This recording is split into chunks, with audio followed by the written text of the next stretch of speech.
하나님 말씀 누가복음 12장 49절에서 59절까지 신약성경, 제가 가진 성경은 117페이지입니다. 117페이지 누가복음 12장 49절에서 59절까지인데 우리 합독은 49절에서 51절까지 그리고 56절 한 절 나누어 읽습니다. 12장 49절입니다. 내가 불을 땅에 던지러 왔노니 이 불이 이미 붙었으면 내가 무엇을 원하리요? 나는 받을 세례가 있으니 그것이 이루어지기까지 나의 답답함이 어떻게 되겠느냐? 내가 세상에 화평을 주려고 온 줄로 아느냐? 내가 너희에게 이르노니 아니라 도리어 분쟁하게 하려 함이로다. 56절입니다. 외식하는 자여, 너희가 천지의 기상은 분간할 줄 알면서 어찌 이 시대는 분간하지 못하느냐. 아멘. 오늘 본문의 제목은 불을 던지러 왔노라. 불을 던지러 왔노라. 오늘 이 본문은 예수님께서 던지시는 불로 인하여 분리되는 시대를 분별하라고 요구하십니다. 그리고 최후 심판을 면하기 위해서는 올바른 선택을 해야 할 것을 촉구하시는 그런 내용의 본문입니다. 이 본문을 통하여 우리에게 주시는 첫 번째 교훈입니다. 심판과 정화.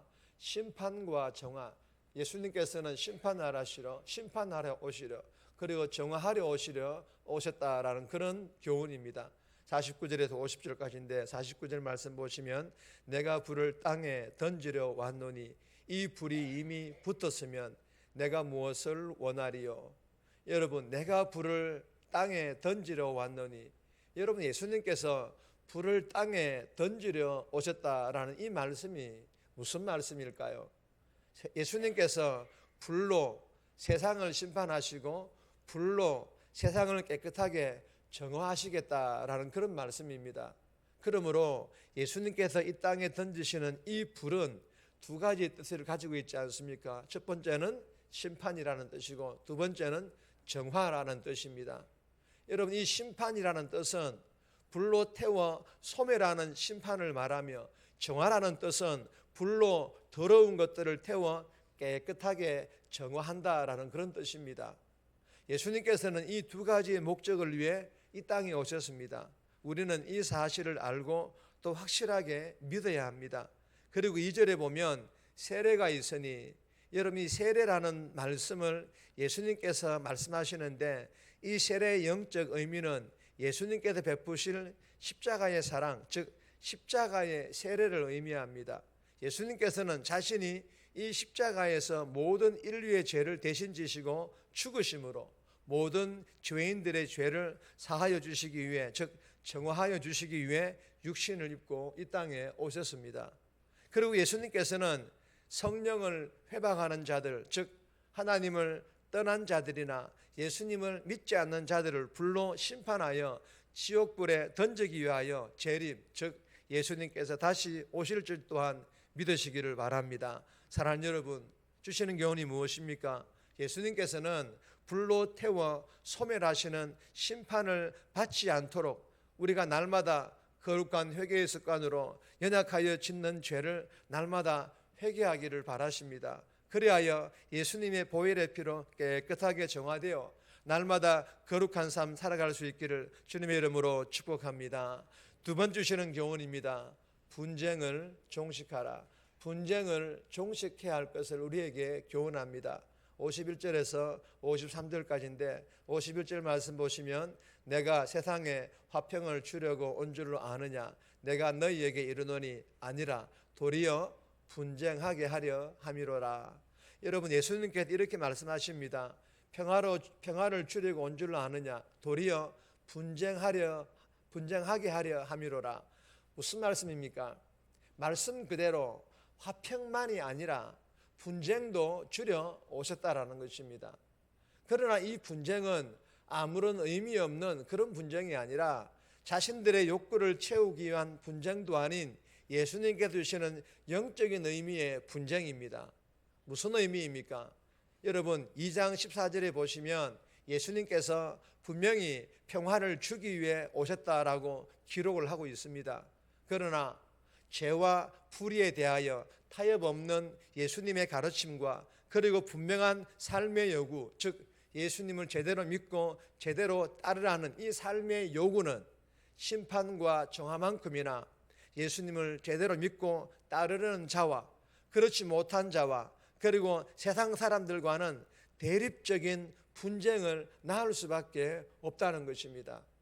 여러분, 그럼에도 불구하고 성경의 가르침은 일관되게 두 주인을 동시에 섬길 수 없다. 한 입에서 찬송과 저주가 동시에 나올 수 없다. 예수님을 향한 충성과 세상을 향한 충성이 양립할 수 없다. 일관되게 가르치고 있습니다. 그러나 예수 믿음에도 우리는 어떻습니까?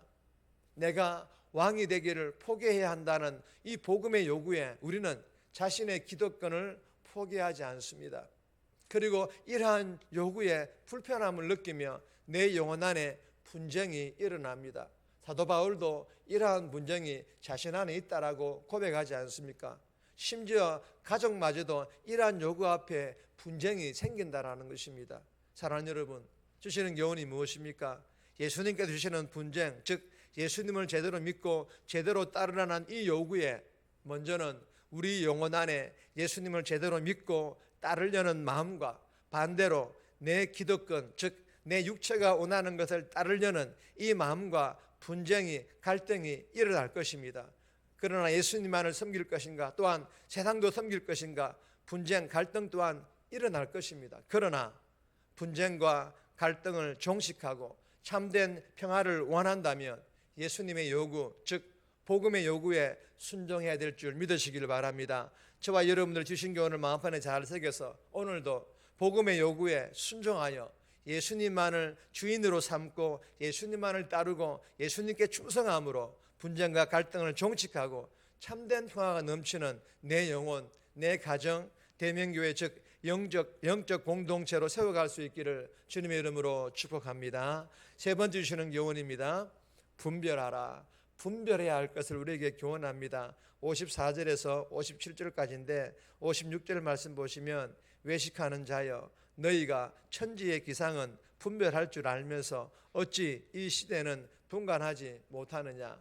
여러분, 이 본문은 죽음과 생명으로 갈라놓는 주님의 불 앞에서 요구되는 덕목은 분간하지 못하느냐, 분별력이라고 예수님께서 말씀하십니다.